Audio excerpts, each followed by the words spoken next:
ఈరోజు మిథున రాశి వారికి విద్యార్థులకి చదువు పట్ల ఆసక్తి పెరుగుతుంది. యానిమేషను లేదా విఎఫ్ఎక్స్కి సంబంధించినటువంటి కంప్యూటర్ విద్యల్లో మంచి అవకాశాలు మీకు రాబోతున్నాయి.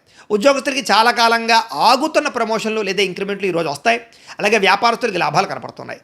కాంట్రాక్ట్ వ్యాపారస్తులకి పెద్ద కాంట్రాక్ట్లు వస్తాయని చెప్పచ్చు. స్త్రీలకి భర్తకు అన్ని విధాల సుఖ సౌకర్యాలు అందించడంతో పాటుగా ఆరోగ్యం కోసం మీ వంటల్లో మార్పు తీసుకొచ్చుకోగలుగుతారు.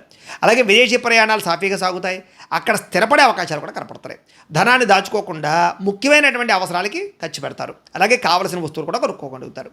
ఆదాయం పెరగడం వల్ల, రావాల్సిన డబ్బులు రావడం వల్ల అప్పులు తీరుతాయి. ప్రయాణంలో ఒక వ్యక్తితోటి స్నేహం ఏర్పడడంతో పాటుగా వాళ్ళు ఇచ్చే సలహాలు మీకు బాగా ఉపయోగపడతాయి.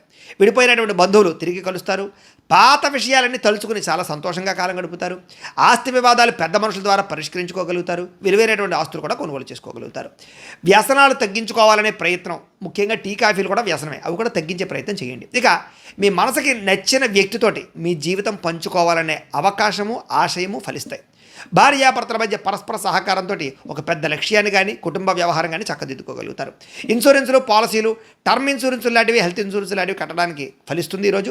అలాగే ఎదుటివారు ఇష్టపడేలా మీ ప్రవర్తన నుండి అందరినీ ఆకర్షించుకోగలుగుతారు. శివుడు అంటే మీకు ఇష్టమైతే కనుక ఆయన్ని తలుచుకుని ఒకసారి లైక్ చేయండి. ఆయన ఆశీస్సులు లభిస్తాయి. అలాగే రేపటి రాశి ఫలం కూడా మీకు రావడానికి సబ్స్క్రైబ్ చేసుకుని ఫాలో అవ్వండి. ఇక్కడ కనపడుతున్నటువంటి ఈ లింక్ మీద మీరు క్లిక్ చేసినట్లయితే ఈరోజు ఇంట్లో శివుడికి ఎలా పూజ చేసుకోవాలో వీడియో వస్తుంది.